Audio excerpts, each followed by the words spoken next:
Hello everyone, this is Manish और आप सब देख रहे हैं विंसम क्लासेस। तो आज की इस वीडियो में हम सब यूपी टीजीटी इंग्लिश के लिए एक नया कोर्स स्टार्ट कर रहे हैं जो कि सक्सेस इन योर हैंड्स, जो एक बुक है डॉक्टर रंजीत सिंह के द्वारा लिखी हुई, उसकी एक सीरीज है जिसमें हम इस बुक की समरी को डिटेल रूप में डिस्कस करने वाले हैं। आज जो है पहली क्लास है जिसमें हम सब इस चैप्टर पढ़ने वाले हैं, पोइट्री एंड इट्स टाइप्स। तो इस कंप्लीट चैप्टर में हम पोइट्री और उसके जितने भी टाइप्स होते हैं उसको बहुत ही डीपली डिस्कस करने वाले हैं, जो कि success in your hand books के ही दी गई है। ठीक है, आप यहाँ पे देख सकते हैं। और तो सबसे पहले हम देखते हैं कि पोइट्री के डेफिनेशंस क्या क्या इस बुक में दी गई है। तो सबसे पहले एरिस्टोटल के अकॉर्डिंग पोइट्री को डिफाइन किया गया है कि poetry is finer and more philosophical than history, for poetry expresses the universal and history only the particular. तो पहली डेफिनेशन जो है एरिस्टोटल की द्वारा दी गई है पोएटिक्स बुक में, जिसमें लिखा गया है कि पोइट्री जो होती है हिस्ट्री से ज़्यादा फाइनल और फिलोसॉफिकल होती है, क्योंकि पोइट्री यूनिवर्सिटी को एक्सप्रेस करती है जबकि हिस्ट्री सिर्फ एक पर्टिकुलर बेस को। दूसरी परिभाषा हम देखते हैं पीवी शैली की। तो पीवी शैली लिखते हैं कि poets are the unacknowledged legislators of the world. ठीक है, तो हमें जो है इस वाले डेफिनेशन को अच्छे से ध्यान देना है।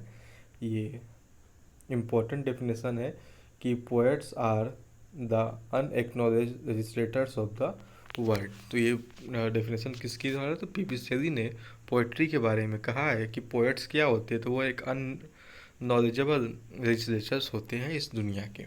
बढ़ते हैं अगले डेफिनेशन की ओर। तो WB Yeats लिखते हैं कि out of the quarrel with others we make rhetoric, out of the quarrel with ourselves we make poetry. तो ये डेफिनेशन किसके द्वारा दी गई है? तो WB Yeats के द्वारा दी गई है। आगे की ओर देखते हैं तो रॉबर्ट फ्रॉस्ट की एक डेफिनेशन आती है कि पोइट्री क्या है? What is poetry? तो पोइट्री इज़ when, जब एक emotion has found it's thought and the thought at found words. बहुत ही प्यारी और खूबसूरत डेफिनेशन जो है रॉबर्ट फ्रॉस्ट ने पोइट्री को दी है कि पोइट्री इज़ व्हेन, पोइट्री कब बनती है? जब एक इमोशन को क्या मिल जाए? थॉट मिल जाए, और उस थॉट को क्या मिल जाए? वर्ड्स मिल जाए। तो a poem begins in delight and ends in wisdom. Poem शुरू कब होती है? डिलाइट में, और ख़त्म कहाँ होती है? विजडम में। बहुत ही खूबसूरत डेफिनेशन जो है रॉबर्ट फ्रॉस्ट की है। तो हमें इसे याद रखना होगा। इमोशन को मिलेगा वो थॉट, थॉट को मिलेगा वर्ड, और बन जाएगी हमारी पोइट्री। आगे की ओर देखें तो अगले जो हमारे विद्वान का नाम है T.S. Eliot, क्या पोइट्री के बारे में लिखते हैं? Poetry is not a turning loose of emotion but an escape from emotion. It is not the expression of personality but an express from personality. ठीक है, escape from personality। तो इनकी भी डेफिनेशन अच्छी है कि पोइट्री जो है ये नहीं है कि आप अपने इमोशंस से जो है छुटकारा पा जाए, बल्कि ये एक जो है इमोशन से ही मिलजुली चीज़ों को इन्होंने बताया है। ठीक है, आगे वो डेफिनेशन से आप इसे टेलीग्राम लिंक पे जाके पढ़ सकते हैं। बेसिकली देखा है डेफिनेशंस ज़्यादा जो है हमारे एग्ज़ाम में नहीं आते हैं, तो इसे उतना ध्यान नहीं देंगे। फिर भी रॉबर्ट फ्रॉस्ट की डेफिनेशन हमें से याद रखनी है। आगे विलियम वर्ड्सवर्थ की एक डेफिनेशन इंपॉर्टेंट है कि poetry is the breath and final spirit of all knowledge, it is impassioned expression which is the countenance of all science. तो विलियम वर्ड्सवर्थ की ये डेफिनेशन भी हमें जो है हमें ध्यान में रखनी है। ठीक, तो आगे हम देखते हैं पोइट्री के टाइप्स जो इम्पोर्टेंट है, जो क्वेश्चन बनाए जा सकते हैं उसको। तो फॉर्म्स ऑफ पोइट्री की बात की जाती है तो पोइट्री को दो फॉर्म में बांटा जाता है। एक सब्जेक्टिव पोइट्री होती है और एक पोइट्री का फॉर्म होता है ऑब्जेक्टिव पोइट्री। तो सबसे पहले हम सब्जेक्टिव पोइट्री को देख लेते हैं कि सब्जेक्टिव पोइट्री क्या होती है, तरह से कौन कौन से इसमें हम सब टाइप्स को पढ़ते हैं। तो सब्जेक्टिव पोइट्री का एक और नाम क्या है? पर्सनल पोइट्री है। ठीक, तो सब्जेक्टिव पोइट्री को हम देखते हैं डिफाइन करें। सबसे पहले सब्जेक्टिव पोइट्री में आता है हमारा एलिजी। एलिजी क्या होता है? Elegy is a poem of lament for something serious, sorrowful, fatal injury, separation in love or departed soul. ठीक है, तो एलिजी बेसिकली क्या होता है? एक दुख वाला पोएम होता है, एक लेमेंट होता है। लेमेंट मीन्स होता है वही कोई दुख वाला पोएम, कोई सैड पोएम जिसमें किसी सीरियस इशू के बारे में हम लिखते हैं। सोरोफुल जो बहुत ज़्यादा दुख हो, फटल injury, separation in love or departed soul, या किसी मरे हुए इंसान, जो इंसान डेथ कर चुका है, उसके याद में भी हम सब जो है एलर्जी लिखते हैं। ठीक है, तो elegiac meter is iambic pentameter. बस एक क्वेश्चन हमारा यहाँ से बन गया कि एलर्जी किस मीटर में लिखा जाता है। तो एलर्जी जो लिखा जाता है आयम्बिक पेंटामीटर में लिखा जाता है। बहुत ही ध्यान समझिएगा कि एलर्जिक मीटर कौन सा होता है, आयम्बिक पेंटामीटर होता है। ठीक, और आयम्बिक पेंटामीटर आगे देखते हैं कि एलर्जी जो होते हैं 2 टाइप्स के होते हैं। एक कौन सा कहते हैं पर्सनल एलर्जी, एक कौन सा कहते हैं पेस्टोरल एनर्जी। ठीक है, पर्सनल एलर्जी में क्या होता है कि in personal elegy the poet laments the death of a person in his personal capacity. ठीक है, तो पर्सनल एलर्जी क्या हो गया कि इसमें पोएट जो है किसी अपने खास व्यक्ति के डेथ पे लेम करता है अपनी खुद की कैपेसिटी से, पर्सनल कैपेसिटी से ही। आगे हम कुछ एग्जांपल्स देखिए तो टेनिसन्स इन मेमोरियम। ठीक है, टेनिसन के द्वारा लिखा गया इन मेमोरियम क्या है, इस इनके death of his friend Arthur Henry Hallam Walt Whitman's O captain my captain भी है जो on death of Abraham Lincoln. तो दो बहुत ही इम्पोर्टेंट जो है पर्सनल एलर्जी के एग्जांपल्स दिए गए हैं। पहला है इन मेमोरियम जो कि टेनिसन ने लिखा था अपने फ्रेंड आर्थर हेनरी के डेथ पर, और वाइट विटमैन लिखते हैं ओ कैप्टन माई कैप्टन, ये एक एलर्जी का नाम है जो इन्होंने लिखा था अब्राहम लिंकन के डेथ पर। बात करते हैं हम पोस्टल एनर्जी की। तो pastoral elegy is after the model set by the Greek poet Theocritus. Theocritus के जो मॉडल था उसके सेट पे जो पोस्टल एनर्जी लिखी जाती है, बेसिकली ये क्या होता है कि पोएट जो है खुद को एक शेफर्ड मानता है, शेफर्ड मीन्स एक चारवाहा मानता है, and weaves the death of another shepherd, the setting is pastoral. Simple सा पेस्टोरल एनर्जी में हमें इस बात को ध्यान देना है कि जो पोएट खुद को एक चारवाहा समझता है, एक शेफर्ड समझता है, और जिसके ऊपर उसे मौन करना रहता है उसे भी एक शेफर्ड समझ के उसकी डेथ पर लेम करता है। ठीक है, सबसे इम्पोर्टेंट जो है हमें याद रखना है कि मिल्टन की जो एक एलर्जी थी लिसिडस 1637 में उन्होंने राइट किया था इसे, वो अपने फ्रेंड एडवर्ड किंग के डेथ पर लिखते हैं। मैं जो इसे यहाँ स्टार बना दे रहा हूँ, ये जो क्वेश्चन है लिसिडस वाला ये इंपॉर्टेंट है, ये हम ऑथर्स एंड देयर वर्क्स में भी देखेंगे। तो हमें यही याद रखना है कि लिसिडस जो है मिल्टन ने लिखा था एडवर्ड किंग की डेथ पर, ये एक पेस्टल एलर्जी थी। ओके, आगे बढ़ते हैं हम। और भी यहाँ ढेर सारी चीज़ें दी गई जैसे सेली की एडोनिस और नट की थायरिसिस, ये सब भी क्या है आपकी पेस्टल एलर्जी ही है। आगे हम बात करते हैं लिरिक की। लिरिक क्या होती है, एक शॉर्ट पोएम होती है कंपोज्ड फॉर सिंगिंग। जो लिरिक्स होते हैं उन्हें क्या एक शॉर्ट पोएम्स होती है जो कि बनाई जाती है गाने के लिए।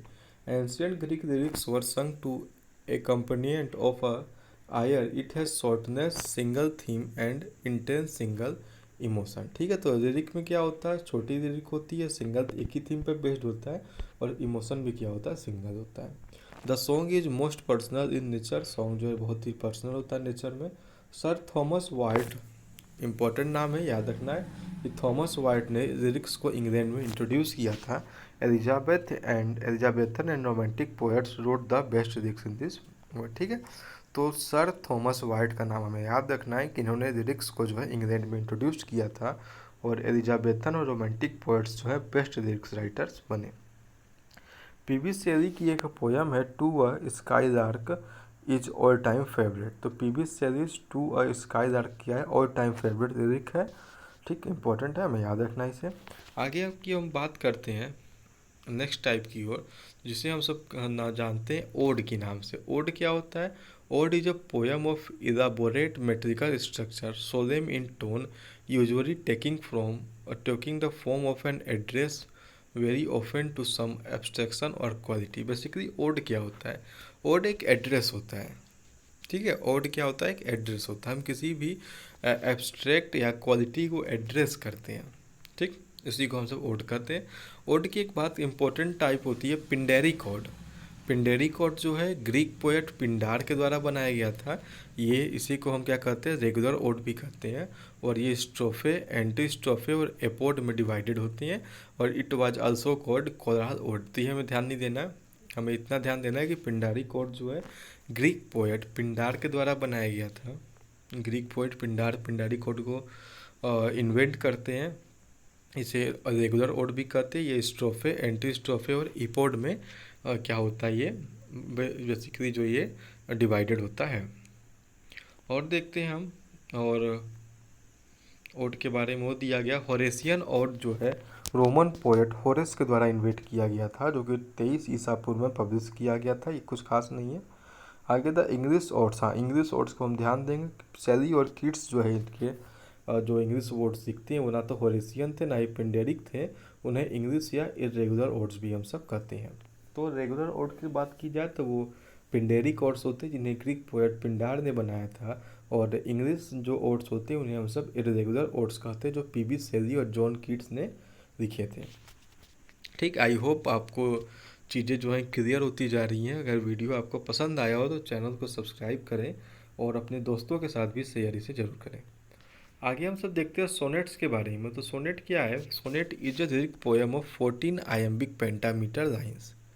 ठीक है, आप कमेंट करके मुझे ज़रूर बताएं कि आयम्बिक पेंटामीटर क्या होता है। मैं नेक्स्ट वीडियो में आयम्बिक पेंटामीटर को भी डिस्कस करने वाला हूँ। तो सोनेट क्या होता है? 14 आयम्बिक पेंटामीटर का एक लिरिक पोएम होता है जो कि लिंक होता है इंट्रिस्टेट राइम स्कीम से। ठीक है, और इसको जो है सबसे पहले गियाकोमो एक ग्रीक पोएट थे, आगे इसके बारे में हम देखते हैं। तो ये सोनेटो साउंड से डिराइव किया गया है और उसकी सबसे पहली पोइट्री को जो है गियाकोमो जो एक ग्रीक थे उन्होंने इंट्रोड्यूस किया था। ठीक है, हेड ऑफ द हाँ आगे हम देखते हैं यहाँ से। तो the credit of introducing sonnets in England goes to Sir Thomas Wyatt in early 16th centuries. ठीक है, सर थॉमस वाइट के बारे में हमने ऊपर भी देखा था। लिरिक्स को भी वो इंट्रोड्यूस करवाते हैं। और तो बात करें अगर हम किसके बारे में, सोनेट्स के बारे में, तो इसे भी उन्होंने इंट्रोड्यूस करवाया था। ठीक है, यहाँ पे देखिए सर थॉमस वाइट यहाँ पर भी है, लिरिक्स में भी, और सर थॉमस वाइट जो है आपको देखने को मिल जाएंगे सोनेट्स में भी। दोनों को इंट्रोड्यूस करवाने का काम यही करते हैं। और राइटिंग स्किल की बात करें, राइमिंग की बात करें, तो पैटर्न की बात करें, तो इसमें 2 टाइप्स में जो है इसको बांटा गया। सबसे पहले इसको कहा जाता था इटालियन या पेट्रार्कियन सोनेट। ठीक है, सबसे पहला टाइप सोनेट का कौन सा? द इटालियन और पेट्रार्कन सोनेट। तो ये 2 मेन पार्ट्स में डिवाइड होता है। एक होता है ऑक्टेव 8 लाइन का, और एक होता है सेस्टेट 6 लाइन का। तो 8 से कितने लाइन्स हो गए? 40 लाइन्स हो गए। ठीक है, अब इनकी राइमिंग स्किल्स की बात करें तो जो शुरू की 8 लाइन होती है जिन्हें हम ऑक्टेव कहते हैं, उसकी राइमिंग स्किल होती है A B B A B B A B B A. तो राइमिंग स्किल हमें ध्यान देना है A B B double A double B और फिर ए। और जो सेस्टेट होता है 6 लाइन का, उसका राइमिंग स्किल होता है सी डी ई सी डी ई। ठीक है, और किसी किसी में कहीं कहीं देखने को मिलता है C D C C D C. Thomas Wyatt followed Petrarchan form of sonnet. तो थॉमस वाइट जो इंट्रोड्यूस करवाते हैं इंग्लैंड में सोनेट्स को, वो इटालियन या पेट्रार्कियन सोनेट को ही फॉलो करते हैं। आगे हम बात करते हैं इंग्लिश सोनेट की। ठीक है, जिन्हें हम सब शेक्सपियरियन सोनेट या एलिजाबेथन सोनेट भी कह देते हैं। शेक्सपियरियन सोनेट ही हम कहते हैं। इंग्लिश सोनेट जो होते हैं 3 क्वार्टरन्स में बटे होते हैं। तो क्वार्टरन्स मीन्स 4 लाइन्स के। ठीक है, 4 3 12। ठीक, सॉरी 4 3 12, और एक लास्ट में क्या होता है? एक कपलेट होता है। ठीक है, तो इंग्लिश सोनेट कैसे होते हैं? 3 क्वार्टरन्स होते हैं पहले, और लास्ट में एक कपलेट होता है। इसकी राइमिंग स्किल की बात करें तो A B C D E F और G. It was introduced by Earl of Surrey a contemporary poet of Thomas Wyatt. ठीक है, तो इसको इंट्रोड्यूस किसने करा था? एक थॉमस वाइट का ही कंटेम्प्ररी समकालीन एक पोएट थे जिनका नाम था अर्ल ऑफ सरे। सरे के अर्ल थे उन्होंने। Shakespeare used it and made so famous. Shakespeare ने इसका यूज़ किया, उसे बहुत फेमस किया। इस वजह से इंग्लिश सोनेट को क्या कहते हैं हम सब? शेक्सपियरियन सोनेट भी कहते हैं। तो इटालियन सोनेट एक ऑक्टेव, एक सेस्टेव, इंग्लिश सोनेट 3 क्वार्टरन्स और एक कपलेट। ठीक, एक थर्ड टाइप भी होता है सोनेट का जिसे हम सब जो है स्पेंसरियन सोनेट भी कहते हैं। ठीक है, जो कि इज क्वारंटाइन to the next continue A B C C D E, ये जो होता है ऐसे कुछ होते हैं। ठीक, आगे हम देखते हैं पॉपुलर सोनेट सीक्वेंस आर। तो यहाँ पे कुछ दिया गया था सोनेट का सीक्वेंस। देख सकते हैं सिडनी की जो एस्ट्रोफेल एंड स्टेला थी उसमें 108 सोनेट थे, और स्पेंसर की एमोरिटी में 88 सोनेट जो थे कंक्लूडेड थे। तो हमने देखा अभी और पोइट्री के टाइप में सब्जेक्टिव पोइट्री को, ठीक, पर्सनल या subjective poetry. Basically subjective poetry कोई स्टोरी बेस्ड नहीं होती। हमने इसमें एलिजी को देखा, लिरिक को देखा, ओड को देखा, सोनेट को देखा, ठीक, 4 टाइप हमने देखे। अब हम बात करते हैं ऑब्जेक्टिव क्या होता है या इम्पर्सनल पोइट्री किसे कहते हैं। इसमें सबसे पहले हमको देखने को मिलता है बैलेड, ठीक है। Ballad is a short poem और song narrating a popular tale. It is rhythmic and highly lyrical. It started as a folk song. तो बैलेड को हम क्या कर सकते हैं, एक फोक सॉन्ग भी कर सकते हैं। छोटी सी पोयम होती है जो कि किसी पॉपुलर, किसी प्रसिद्ध टेल को सुनाए जाने के लिए लिखी जाती है, और ये क्वार्टरन्स में लिखी जाती है। इसकी राइमिंग स्किल जो होती है ए बी होती है, ठीक। सबसे इम्पोर्टेंट जो हमें बैलेड देखने को मिलता है वो कौन सी है, जॉन कीट्स की, जो हमने इंटर में ज़रूर पढ़ा होगा। उसका नाम था ला बैलेडेम सेंस मर्सी, ठीक है। और हमारे एग्ज़ाम के दृष्टिकोण सबसे इम्पोर्टेंट बैलेड कौन सा है, विलियम वर्ड्सवर्थ की बैलेड जो थी सॉलिटरी रीपर्स, एक बहुत ही फेमस बैलेड जो है, ठीक। तो सॉलिटरी रीपर, विलियम वर्ड्सवर्थ, ला बैलेडेम सेंस मर्सी, जॉन कीट्स। और एंशियंट मैरिनर भी हम देख सकते हैं। एस्ट्रिक कॉलरीज जो दिखते हैं एंशियंट मैरिनर, ये भी जो है बहुत ही इंपॉर्टेंट होती है, वाटर वाटर एवरीवेयर, ठीक। आगे हम देखते हैं ड्रामेटिक मोनोलॉग क्या होता है। ड्रामेटिक मोनोलॉग भी जो होता है एक पोएट्रिक कंपोजिशन होता है, जिसे हम सब एक इमेजिनरी कैरेक्टर के माध्यम से इसे जो है हम सब पर्टिकुलर सिचुएशन, मतलब बेसिकली होता है क्या ड्रामेटिक मोनोलॉग में, एक प्रोज ही होता है, ठीक। एक ड्रामेटिक एक प्रोज होता है जो कि करंट सिचुएशन पर बेस्ड होता है, जिन्हें हम पोएट के रूप में उसे दर्शाते हैं। It is different from soliloquy because the speaker has a passive listener, ठीक। तो हमें इतना ही इसके बारे में जानना है ड्रामेटिक मोनोलॉग क्या होता है। उसके बाद हम देखेंगे आगे ड्रामेटिक मोनोलॉग को, हमें पढ़ने को मिलेगा हमें जब हम जॉन कीट्स को डिटेल में पढ़ने वाले होंगे तब। तो बैलेड हो गए, ड्रामेटिक मोनोलॉग हो गए, हमने देखा सोनेट्स को देखा, हमने ओड्स को देखा, हमने लिरिक्स को देखा, और हमने एलिजी को देखा। उसके अलावा हमने जो है पोइट्री की डेफिनेशंस को भी पढ़ा। तो आई होप आज का वीडियो आपको पसंद आया हो, और ये जो बुक है सक्सेस इन योर हैंड्स, इसी बुक पे हम डिपेंड होकर जो इन वीडियोस को बना रही है, क्लासेस जो आपको प्रोवाइड की जा रही है, वो success in your hands book पर ही डिपेंड है। इसके राइटर का नाम डॉक्टर रंजीत सिंह है। आप चाहें तो इसे परचेस कर सकते हैं। मेरे हिसाब से यूपी टीजीटी के लिए ये बुक फॉर स्टडी बहुत ही अच्छी बुक है। Thank you.